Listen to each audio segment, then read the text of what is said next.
Well,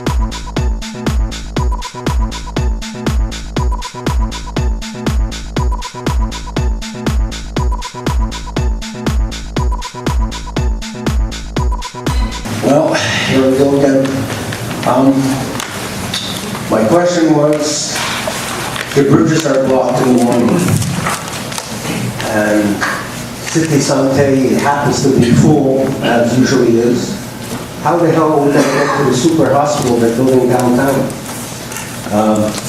What we need really, if you look around, I started asking for this hospital 5 years ago.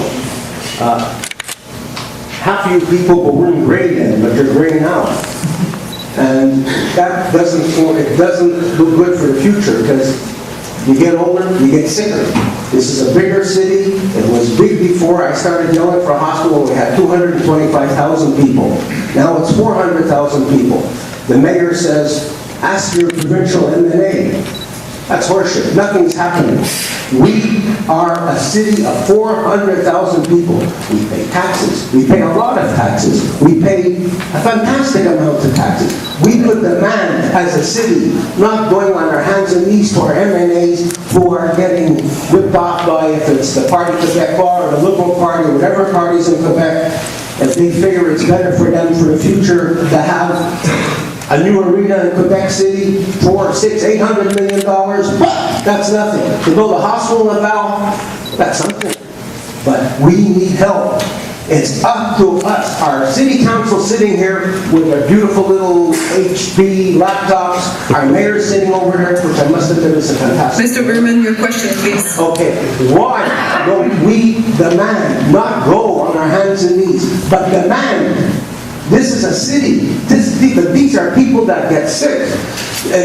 What's in the paper? 41% of the English-speaking population of Laval is going into the city for help. Yeah. How much percentage of the French-speaking population? At least 41%. If it's 41% of 400,000, it's about 180,000 people. Mr. Berman, your question. You're not asking any question to the council. When is this city council, when is this mayor going to not go to MNAs and say this is their responsibility? It is it's the responsibility of the mayor and our representatives to demand a hospital, not nicely asked. Politics is politics, and we are here. Mr. Berman, we have your question now. You may take your seat back. Thank you. Je demande à M. Berman s'il me permet de lui répondre en français. Excuse me, Mr. Berman, do you allow me to give my answer in French? You know, I understand you. Merci. Alors, M. Berman dit que ça fait 5 ans qu'il demande l'hôpital, ça fait au moins 15 ans qu'il me l'a demandé. J'ai aucune difficulté à reprendre de nouveau le dossier et regarder quelles sont les pressions supplémentaires que nous pourrions faire sur la députation. Mais ces gens-là nous ont répondu qu'ils avaient investi beaucoup dans la cité de la santé et que la prochaine étape serait l'hôpital dans l'Ouest ou des services plutôt hospitaliers dans l'Ouest. Il y a ici, pour l'Ouest, un centre qui donne des services de base, il n'y a pas encore mieux. Nous allons donc revenir à la charge et demander au gouvernement de préciser quels seraient les chantiers pour l'amélioration des services hospitaliers dans l'Ouest. Je remercie M. Berman pour toute l'emphase et l'émotion qu'il a mis dans sa question, mais je lui demanderai de ne pas négliger d'aller voir aussi ses députés, parce que c'est une décision qui est tout à fait provinciale. Et nous ne le décevrons pas, nous ferons très bientôt une nouvelle demande officielle pour des services hospitaliers dans le pays. Ce soir, ce qui m'amène, c'est le réseau d'égouts souterrains de la ville de Laval, qui est en très mauvais état dans plusieurs quartiers de Laval, entre autres Chemédry, Laval-des-Rapides, Duvernay et j'en passe. Les résidents, par exemple, de la rue Châtelaine à Chemédry, la place Barazo à Laval-des-Rapides, la rue Notre-Dame de Fatima-Duvernay, Desrondes, Chevalier, Boulevard des Laurentides, Quintal, subissent des refoulements d'égouts à répétition, récurrents, je veux dire, depuis plusieurs années, ce qui leur cause énormément de frustration et d'inconvénients. Plusieurs d'entre eux ont maintenant de la difficulté à se faire assurer auprès d'une compagnie d'assurance.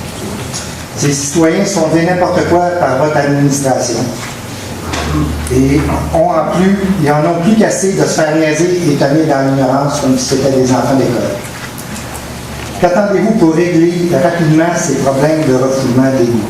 récurrent, je devrais dire encore une fois, au lieu d'envoyer les Merci, camions monsieur. à récurer. Merci, M. Salerno, d'organisation. Madame la Présidente, tous les sujets comme Place Vaso sont des sujets qui nous sont connus.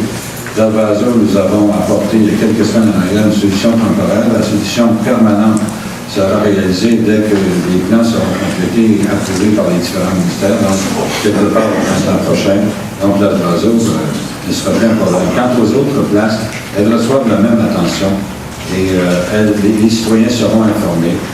Nous les traitons avec beaucoup de respect, nous les recevons.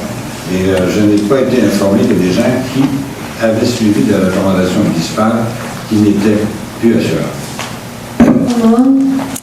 Alors moi, Monsieur le maire, j'aimerais savoir pourquoi vous êtes allé en demande de soumission pour un refuge à l'Imalier à Laval, puisque c'est un OSPL et vous n'avez pas besoin d'aller en demande de soumission. Ça aurait évité que le berger blanc soit le seul à soumissionner, de un. Et ma deuxième question, quelles sont les pénalités qui furent données au berger blanc suite à la maltraitance des animaux avec toutes les preuves que nous avons à l'appui?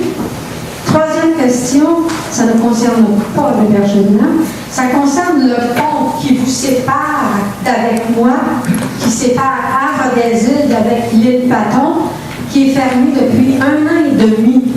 Il n'y a aucun travaux qui a été fait. Et on est encore obligé, nous autres, à Havre-des-Îles, de faire un détour, tandis que l'île Paton, pour les autres qui rentrent tout droit, ça va bien. Qu'est-ce qui arrive avec ce pont-là? Et c'est quoi le problème? Et puis, j'aimerais avoir des réponses aussi concernant le berger. Merci, Mme Bollard. Vous pouvez regarder votre siège. Quand on va en soumission, tous les organismes sans but lucratif ont le droit de soumissionner, ont le droit de faire une offre de service à ce moment-là. Dans ce cas ici, à la dernière soumission, ils ont choisi de ne pas le faire. Deuxièmement, j'ai déjà répondu pourquoi on avait embauché le centre d'adoption des animaux compagnies. Que se passe-t-il avec le pont chinois entre l'île Paton et Havre-des-Îles? C'est un pont qui a été déclaré dangereux, donc nous l'avons. Il pouvait porter des charges minimales. Les gens ne respectent pas ça. Les camions chargés passaient dessus, mettant ainsi la sécurité des gens en danger. Alors, suite à la recommandation de nos ingénieurs, nous l'avons fermé. Nous avons donc donné des mandats pour le remplacer. Nous avons fait adopter nos plans par le gouvernement du Québec, par les différents ministères. Nous sommes allés en soumission, mais les soumissions sont entrées à un prix supérieur à nos estimes. Alors, ce qu'on a demandé à nos services, c'est de revoir notre façon de procéder et de retourner en soumission. C'est ce qu'on est en train de faire et on pense qu'on va être capable de régler ça pour le printemps. Quant à madame, elle ne doit pas s'inquiéter. Le détour qui lui est imposé est le même qui m'est imposé à moi et que j'accepte volontiers depuis qu'il est fait. Bonsoir, M. le maire, conseiller. Moi, je viens avec une question de réglementation. Comme tu en vois, c'est la même question depuis le mois de juillet 2010. La clôture n'est pas conforme au règlement, au 791 Constantin. C'est un règlement de la ville, vous dites adopter le règlement de la ville. Est-ce que ça va être adopté un jour qu'on va faire tasser sa clôture, enlever? Vous m'avez dit il y a 2 mois que vous aviez les bonnes réponses pour moi. Je n'ai rien entendu parler sur 2 mois. M. Brandon est supposé de m'appeler, il est parti en vacances. Je comprends ça, il a le droit de prendre des vacances. Il n'y a personne qui m'a appelé, j'ai appelé à la ville, personne ne répond. On n'a pas de réponse. Donc, il va arriver quelque chose avant longtemps, ça fait déjà 15 mois environ qu'on parle de ça. C'est un règlement qui existe dans la ville, je ne sais pas. Je ne demande pas un miracle, moi je demande de faire respecter un règlement municipal. C'est tout. Merci, M. Lefebvre.